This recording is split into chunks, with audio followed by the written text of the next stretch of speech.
This is just like a sample of the extremely hilarious patter that is part of my shows. People always tell me that it's just like really good. Seriously. People always tell me it's really good. And I know it's true. Like, I can feel how good this is right now. But I do have a story. How about a story time? I'm trying to work these story times. Trying to work these story times into my sets. I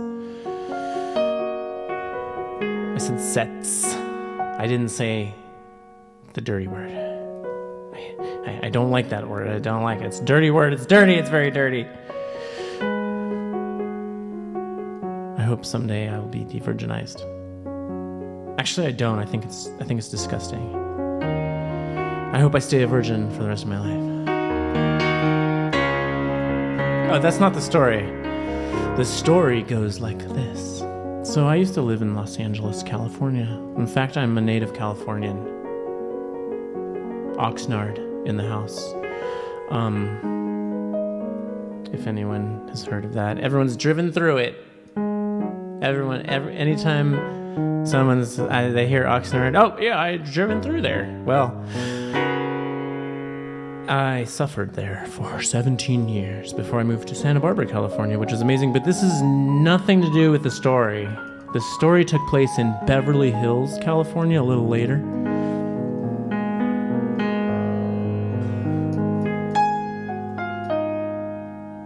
At a place called the Beverly Hills Hotel. Some of us cool vintage kids who were into like the 1920s and stuff were starting to frequent this place because it was fancy and it reminded us of old Hollywood. We were always chasing old Hollywood. Wow. I'm amazed because I can even form words, but I'm amazed that I'm slurring my words so much right now.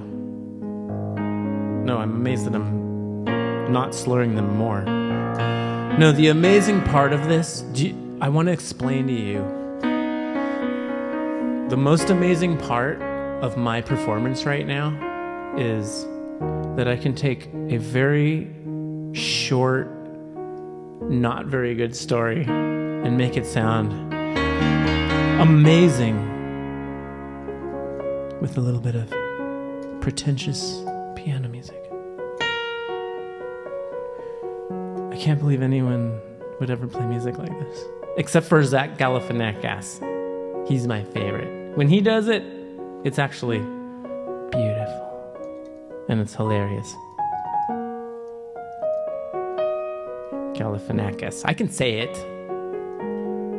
He's one of my heroes. I don't know if I've ever mentioned that. But the story actually has to do with this style of piano that I'm masterfully demonstrating right now. That was really cool. Oh, wow. Do you hear this? Do you guys hear this? It's really good, I think. And you think too. Probably. No, stupid, not funny anymore. We're approaching the point where the joke is not funny. Okay, no, but seriously, it's hard to, I'm trying to learn how to do that piano style and tell a story like Zach Galifianakis. I'm going to stop talking about Zach. He's only the greatest comedian that's ever lived, but no, he is awesome. I love him. He's my favorite. He's one of my favorites. I don't study his videos every single day, over and over, and I don't notate his piano playing. I swear, I really don't. I mean, I just enjoy it from time to time. I don't study it incessantly and try to copy it perfectly.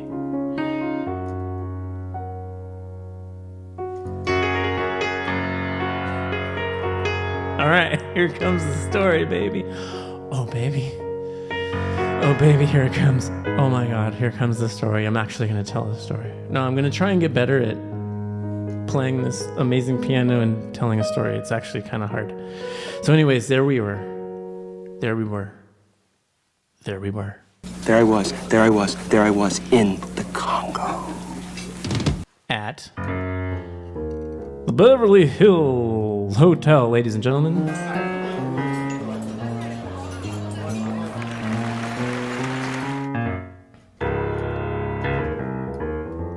Hey, this is pretty amazing. So the story goes, it's not that great, but it's burned into my mind. You know, in some of my stories, I like to name drop because I was back there in LA and I did run into some celebrities, like the time that I played piano for Bill Murray. That's in another video. It's amazing. I've met a lot of stars in my time, ladies and gentlemen. But this story is not about a star. It's about some guy. There I was in the Congo. We were sitting at a table. I hope I edit some of this out. Just minding our own business. And then this guy goes up to the piano, and he had like kind of longish little like precious hair, like little bitchy. I mean, like I know I have this. It was like this length, but it was straight. And he's just like so kind of put together. He looked like does anyone know what a yuppie is anymore? He looked like what we used to call a yuppie. Like a business person, you know. He looked like he had everything. I got the sense that he had everything handed to him his whole life. Who knows? I mean, that's arrogant of me to judge, but it's the feeling I got. And you know what? When you come from the ghetto, you can kind of read people. So you kind of know. I don't want to be arrogant, but you can kind of tell when someone's kind of like, you know, precious and so just confident. He probably had like really nice, positive parents that were supportive and weren't hooked on drugs, you know, like one of those people. No, but anyway, all the stupid jealousy that I have aside, it was just so, it's burned in my mind. It was so stupid. He was at this table of like well-to-do, putting on the Ritz, like kind of hoity-toity people, which I'm kind of allergic to. And they were like, you know, richos, the annoying kind. Because I don't hate rich people, but these were the annoying. They're like just like kind of precious and, you know. Anyways, then he like saunters over to the piano and he sits down and like waves his cute little coiffed fucking precious hair. And then he starts playing music like this.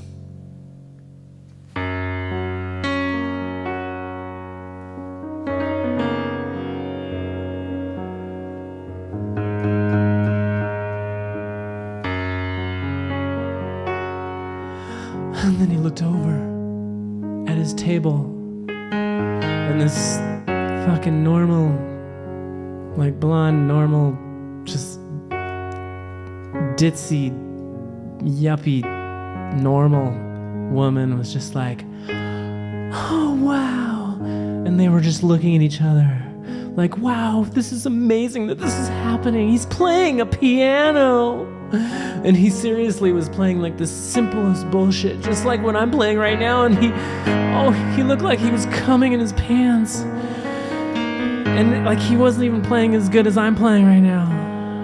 He was just like,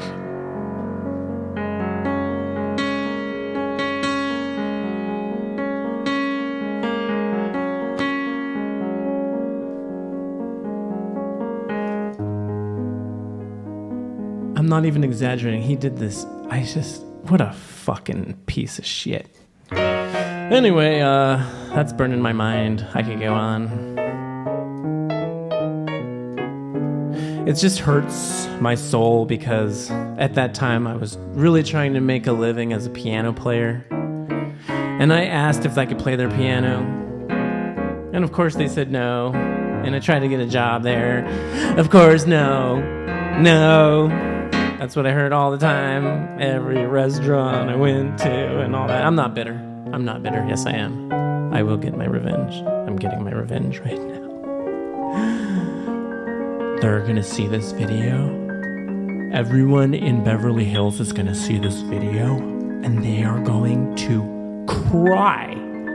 They're going to contact me and they're going to say, wow, we had no idea that you were so good at piano and so funny. You're so funny.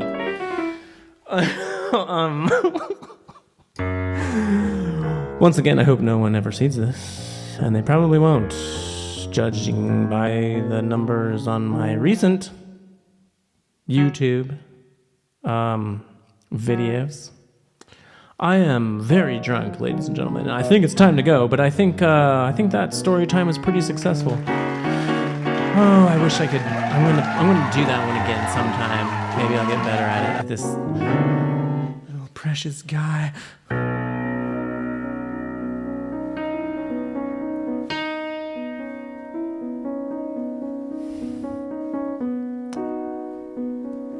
Do you hear how good this is?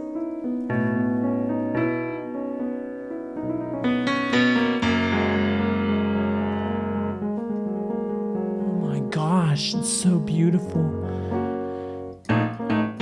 Whatever, I don't care.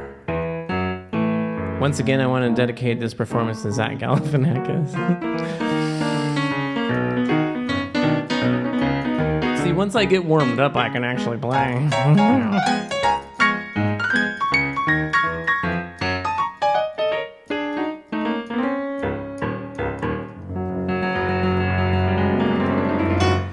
If only I were more pretentious, I could probably be a lot more successful. If I could just coif my hair and wear a nice little I'm going to my dark place. If I wore a nice little what are those colors? The soft colors. They're called what are they called? I've been drinking since noon last Tuesday.